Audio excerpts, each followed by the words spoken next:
नमस्कार दोस्तों, मैं हूं आपका दोस्त सखा में जुगानी। आप देख रहे हैं अपना फेवरेट शो चाय पर चर्चा। और सीधी सी बात करते हैं यार, मार्केट में हमारा नुकसान करवाने के लिए क्या पूरा जोर लगाया जा रहा है? यस, तो इस पर हम बात करने की जरूर कोशिश करेंगे। कोशिश नहीं करेंगे, आपको अच्छे से समझाने की कोशिश करेंगे कि कई सारे लोग ऐसे हैं। कई सारे लोग क्या, सबसे पहले तो इन लोगों का ट्रेडिंग से काम चलता था। आज के टाइम पर ट्रेडिंग में इनका दिमाग तो चल नहीं रहा, क्योंकि टम चाचा रोज रोज रोज रोज एक एक जो चुगली, एक एक पैतड़े, एक एक चीजें चलते जा रहे हैं। पहली चीज तो ये हो रही है। दूसरी चीज क्या हो रहा है कि काफी दिनों से मार्केट में गिरावट है। गिरावट की वजह से पोर्टफोलियो लालम लाल है। लालम लाल होने की वजह से अब इतना लंबा ड्यूरेशन हो गया, 6 महीने होने जा रहे हैं। 27 तारीख आ जाएगा तो 6 महीने हो जाएंगे। तो ऐसे समय में बहुत सारे लोगों का पेशेंस तो जवाब दे ही रहा है। कहीं ना कहीं जब आदमी को ये सारी चीजें बार बार उनके कान में डाली जाती हैं तो बोलते हैं ना, कान भी बजने लगते हैं। और सीधी सी बात है मेरे भाई, चुगली का जहर इतनी तेजी से फैलता है ना, निगेटिविटी का, कि जिसका कोई हिसाब किताब नहीं है। उसमें मैं कुछ सम्मानित लोगों का भी नाम लेना चाहूंगा, जिन्होंने भी कम से कम, उनसे ऐसी उम्मीद नहीं थी। आईसीआईसीआई के एक बड़े भारी टॉप के सीईओ हैं यस नरीन जी। उन्होंने भी जो बोला है, वो भी मेरे एक फंड को मैनेज कर रहे हैं और काफी अच्छा मैनेज करा हुआ, काफी जो जानकार आदमी है। लेकिन उनसे भी ऐसी उम्मीद नहीं थी।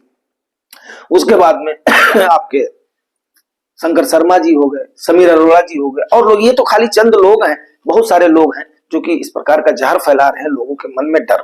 अब आप बोलोगे कि हमें तो डर नहीं आता। यस, मैं मानता हूं कि हमारे व्यूअर्स और सब्सक्राइबर्स में से नहीं है, लेकिन बहुत सारे नए व्यूअर्स ऐसे होंगे जिनको कि मतलब जो है कम से कम उन चीजों को वहां पर भी देख रहे होंगे। तो यस, उनको डर तो लग ही रहा होगा। डर कैसे लग रहा है, मैं ऐसे नहीं बोल रहा हूँ, ये आंकड़े बोल रहे हैं। तो आंकड़े कभी भी आप जानते हो कि झूठ नहीं बोलते हैं, आंकड़े हमेशा सत्य बोलते हैं। तो आंकड़ों के मुताबिक इसको हम बात करेंगे और आपको ये भी बताएंगे कि यस मेरे भाई, क्या इनकी मंशा है, इनसे हमें कैसे बचना है और हमें क्या करना है। इन सारी बातों पर चर्चा जरूर हम करेंगे। लेकिन उनको मैं जरूर बोलना चाहूंगा, यार ये करना ठीक नहीं है। म्यूचुअल फंड में बड़ी गिरावट है, ये चिंता की बात है। आप लोगों को पता है, एफआईआईज को मुंहतोड़ अगर जवाब दिया है तो रिटेलर्स ने जवाब दिया है। एफआईआईज को अगर मुंहतोड़ जवाब दिया है तो हमारे जो म्यूचुअल फंड्स हैं उन्होंने जवाब दिया है। लेकिन हमारे साथ म्यूचुअल फंड के हाउसेस भी धोखा कर रहे हैं, ये बात आपका जानना जरूरी है। मैं ये ऐसे नहीं बोल रहा हूं, आप कोई भी फंड उठा करके देख लो। जब मार्केट में 6 महीने से गिरावट है, यस, जब आप अगर कमा करके देते हो तो फिर तकलीफ नहीं होती है। लेकिन आप इस समय कमाने की भी आपके अंदर सामर्थ्य नहीं है। और उसके बाद में क्यों, वो तो अपना जो है अपना भगवान भरोसे हो गया है। भगवान भरोसे हो, अगर आपको ऐसा लग रहा है कि यस, तो आपको जो है किसने बोला है भाई, आप उस समय वो कर दो, आह्वान कर दो कि अपने अपने फंड को वो कर लो, निकाल लो, हमारे बस का नहीं है। और उसके बाद में मार्केट में आने वाली ये चीजें हैं। लेकिन नहीं, एक्सपेंस रेशियो बढ़ा दो, तुम्हारी तनख्वाह पर, तुम्हारी लाइफ जिंदगी पर कोई फर्क ना आए। तो क्या जो दोषारोपण सेबी के चीफ पर लगे थे वो क्या सही होते दिखाई दे रहे हैं? अगर इस प्रकार से फंड हाउसेस कर रहे हैं तो उसके बाद में अगर इस पर रोक छोक नहीं हो रही है तो एमपी और सेबी क्या हाथी के दांत ही हैं? बड़ी विनम्रता से मैं पूछना चाहूंगा इस बात को, क्या ये हाथी के दांत ही साबित हो रहे हैं? क्या ऐसे समय पर एक्सपेंस रेशियो को बढ़ाना उचित है? पहली चीज तो ये हो गई। हालांकि ये सब्जेक्ट में नहीं था, लेकिन ये बताना आपको जरूरी था। क्यों? क्योंकि इतने सारे गिरावट के आंकड़े देख करके कहीं ना कहीं तो ऐसा लग रहा है कि अब इनको लग रहा है कि हो सकता है कि निवेशक जो भाग ना जाए, अभी इनसे और इनकी जेब खाली कर लो और इनकी जेब खाली कर लो। तो वही होता है ना। अरे भैया, अगर ये रिटेलर इतने समय से आया है, इतना साथ दिया है, तो सरकार को भी थोड़ा बहुत संज्ञान लेना चाहिए। एमपी और सेबी को भी रिटेलर्स के बारे में सोचना चाहिए। इस प्रकार के टैक्सेशन का बोझ, एक्सपेंस रेशियो का बोझ ये डालना उचित नहीं होता। इन्होंने कोई गुनाह नहीं किया है। अगर ये निवेश करना चाहते हैं, ये आपको सपोर्ट करना चाहते हैं, देश के ऊपर इनका भरोसा है, तो ये कोई बात नहीं हो गई कि ये तो जो प्रॉफिट कमाने के लिए आए हैं। अरे प्रॉफिट कमाने के लिए कौन नहीं अपना भला चाहता भाई? निवेशक ही सबसे बड़े वो है क्या? चलो, अब ये फिर जो है सब्जेक्ट से हट जाएंगे। अभी बात कर लेते हैं थोड़ा सा सब्जेक्ट की। एफआईपी रोकने वालों की संख्या बढ़ रही है दोस्तों, इसमें कोई भी संदेह नहीं है, ठीक है ना। और सब्जेक्ट भी आपका यही था कि पूरा जोर लगाया जा रहा है आपके मनोबल को तोड़ने के लिए, आपका नुकसान करने के लिए। तो उस पर मैंने ये बातें बोली। अगर किसी को बुरा लगता है तो मेरी उसकी भावना को ठेस पहुंचाने का मतलब नहीं है। दिसंबर में आपका एसआईपी के स्टॉपेज का जो रेशियो था वो था 83%। मतलब रेशियो मींस आंकड़े जो खुल रहे हैं और उसके बाद में जो हो रहे हैं। तो 100 से नीचे था तो मींस क्या हुआ कि यस, जितने जा रहे हैं उससे ज्यादा नए खुल रहे हैं। वहीं पर ही जनवरी में था 109%, ये भी चलायमान था, चलो ठीक है। लेकिन अब ये हो गया है फरवरी महीने में 122%, क्योंकि फरवरी का आंकड़ा आ गया है, आपको बताया था। जनवरी महीने में एसआईपी का इनफ्लो था 26,400 करोड़, वहीं पर फरवरी में घट करके हो गया 25,999 करोड़। तो एसआईपी एक ऐसी चीज है जो कि लोगों ने अगर मैंडेट दे दिया फलाने टाइप के फलाने फंड में फलाना हमारा इतना जाना चाहिए, तो एसआईपी के इनफ्लो में कमी होना कहीं ना कहीं इन्वेस्टर्स की रुचि को, उनके मनोबल को टूटते हुए उस चीज को दर्शाता है। म्यूचुअल फंड इन्वेस्टमेंट पे काफी असर दिखने लगा है। फरवरी में कुल नेट इनफ्लो में 79% की कमी देखी गई है। जनवरी में ये इनफ्लो था 39,687 करोड़, जो कि घट करके 29,000 करोड़ रह गया है। मतलब 26,000 करोड़ आपने देखा एसआईपी से, तो 3-3,500 करोड़ रुपया किससे कम हुआ है आपके, 13,000 करोड़ रुपए, 13,000 करोड़ रुपए आपके नेट इनफ्लो में कमी हो गया। जो कि डायरेक्ट पैसा लगा रहे तो वो लोग नहीं लगाए हैं, उनका मनोबल कहीं ना कहीं, उनका ध्यान कहीं ना कहीं इस निवेश की तरफ से हटा है। मतलब क्या है कि म्यूचुअल फंड आपका अट्रैक्टिव नहीं रह गया है, अट्रैक्शन में इसके कमी आई है। ये बात बोलने से नहीं है, ये आंकड़े बोल रहे हैं। अब इसको तो कोई झुठला नहीं सकता है, और ये ऑथराइज ऑथेंटिकेटेड आंकड़ा लिया हुआ है, ठीक है ना। डेप्ट फंड में 6,525 करोड़ रुपए डेप्ट फंड से भी निकाले गए हैं, ठीक है। और सेक्टोरल और थीमेटिक फंड में वैसे 5,711 करोड़ रुपया आया है। फ्लेक्सी में भी 5,111 करोड़ रुपया आया है। सबसे कम इनफ्लो रहा है डिविडेंड यील्ड में, जो लोग डिविडेंड वाले फंड्स में लगाते थे तो उनमें रहा है 68.65 करोड़ का खाली, ठीक है ना। और बाकी मिड और स्मॉल कैप के इनफ्लो में भी कमी आई है। मतलब क्या है, निवेशक का मन टूट रहा है, बात मान लो। मतलब ये शंकर शर्मा एंड पार्टी क्या हो रहे हैं कि उसमें चालबाज हो रहे हैं। आप लोग जानते हो शंकर शर्मा जी का पूरा माइक्रो कैप में, स्मॉल कैप में उनका इन्वेस्टमेंट है।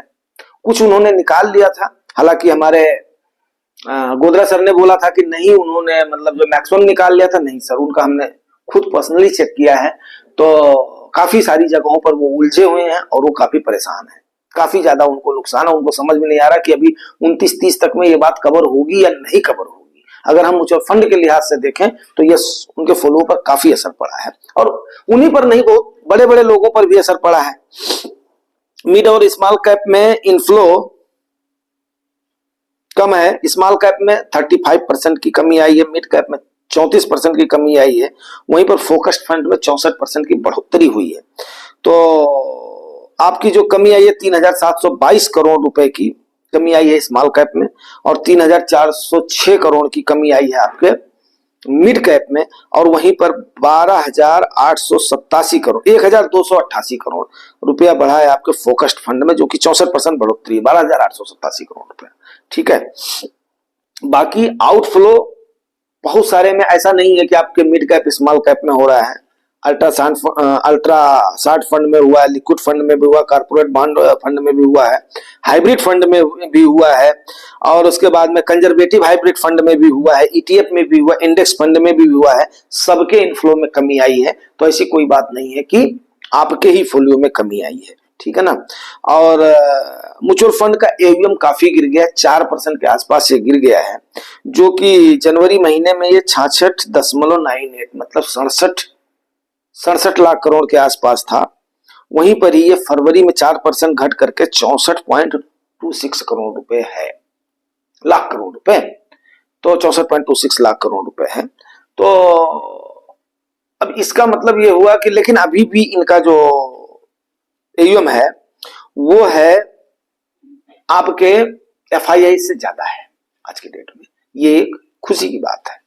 अब रही बात कि इसमें जब और थोड़ा सा डीप गए तो हमने देखा है कि नहीं, फंड्स में काफी सारे फंड मैनेजर्स ने उनको सलाह दिया है, जो किसी की सलाह से कर रहे थे, उन्होंने चर्निंग करी है, इस फंड से उस फंड में शिफ्ट हुए हैं। तो चलो वो बात मानी जा सकती है। तो एसआईपीज के जो रोकने के आंकड़े हैं, वो अकाउंट के रोकने के आंकड़े समझ में आते हैं, लेकिन जो पैसों में कमी हुई है, फ्लो में कमी हुई है, वो कहीं ना कहीं डर का माहौल दिखा रहा है। अब डर का माहौल इन द सेंस मैं आपको बताऊं दोस्तों, तो सबसे पहली बात तो ये आप बिल्कुल ध्यान से सुन लो कि आपका किस लिहाज से आप बोल लो कि आपका नुकसान हो रहा है, ये बात मेरी समझ से परे है। इसलिए परे है क्योंकि यार देखो, आपने शायद उन मेरे पिछले वीडियोस को आपने देखा नहीं है जिसमें हमने आपको एनएबी वगैरह के बारे में समझाया। एनएबीज क्या होती हैं, कितने पैसे की होती हैं, कम एनएबी, ज्यादा रुपए की एनएबी, ये सारी चीजें आपको हमने अच्छे से समझाई है। अगर आप उसको देखे होगे तो, नहीं देखे होगे तो कोई बात नहीं है। बट आपका जो नुकसान है वो नुकसान इस समय निवेश ना करने से या यहां से भागने से है। देखो, आपको मैं सीधा और सिंपल सी बात बताऊं, नुकसान और फायदे की बात तो भविष्य के गर्भ में है और आशा के ऊपर पूरी दुनिया कायम है। बोलते हैं ना, होप के बिना आदमी सांस के बिना कुछ सेकंड जिंदा रह सकता है, खाने के बिना 7 दिन रह सकता है, पानी के बिना 3 दिन रह सकता है, लेकिन होप के बिना एक भी दिन नहीं रह सकता। तो क्या भारत देश से ग्रोथ का होप ही खत्म हो गया है? हमने एक दिन बहुत पहले बोला था कि भाई हमारे प्रेसिडेंट कौन है, महामहिम द्रौपदी मुर्मू जी हैं या आपके ट्रम्प चाचा है? हमारा लीडर कौन है? एग्जीक्यूटिव पावर की चेयर किसकी है? हमारे प्रधानमंत्री की ट्रम्प चाचा की है। तो हमने आपने कुछ डरने की जरूरत नहीं है। और ये लोग बिल्कुल एकदम से गांठ बांध लिए हैं कि कैसे करके आपके विश्वास को डिगाया जाए, कैसे करके आपकी हिम्मत को डिगाया जाए, और उसके बाद में खुद आकर के जैसे आप भागोगे तो और थोड़ी सी वैल्यूएशन करेक्ट होगी और उसके बाद में ये लोग पोजीशन लगा करके बैठ जाएंगे। और एक बार पोजीशन लगा करके बैठ जाएंगे, उसके बाद में ये लोग हिलेंगे नहीं। और फिर आप उसके बाद में आओगे, जैसे म्यूजिकल चेयर का होता है, तो फिर आप इंतजार करोगे मेरी बारी आए, मेरी बारी, आपकी बारी आएगी।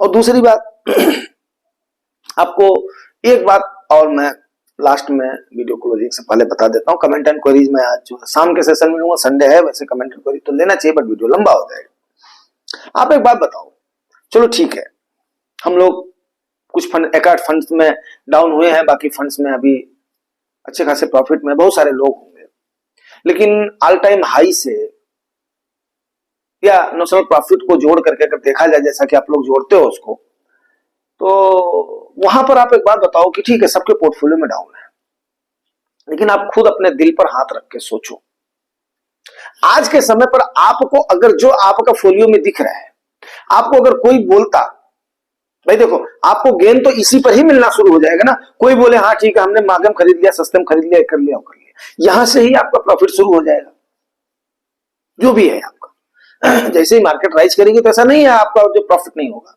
आप एक बार अपने दिल पर हाथ रख करके पूछना। अब जिन्होंने एक मुश्त डाल दिया होगा उनकी बात तो नहीं मैं मतलब कर सकता हूं, लेकिन जो स्टेप बाय स्टेप लगाते आए हैं, आप आज के समय पर आपकी हिम्मत हो सकती कि इतनी बड़ी खरीदारी आप कर सकते थे? मेरे ख्याल से नहीं। आप वो पोजीशन बना सकते थे, जो अच्छी पोजीशन आपने गिरती हुई मार्केट में नीचे आते समय बनाई, जो अच्छी पोजीशन आपने उठती हुई मार्केट में ऊपर बनाई है।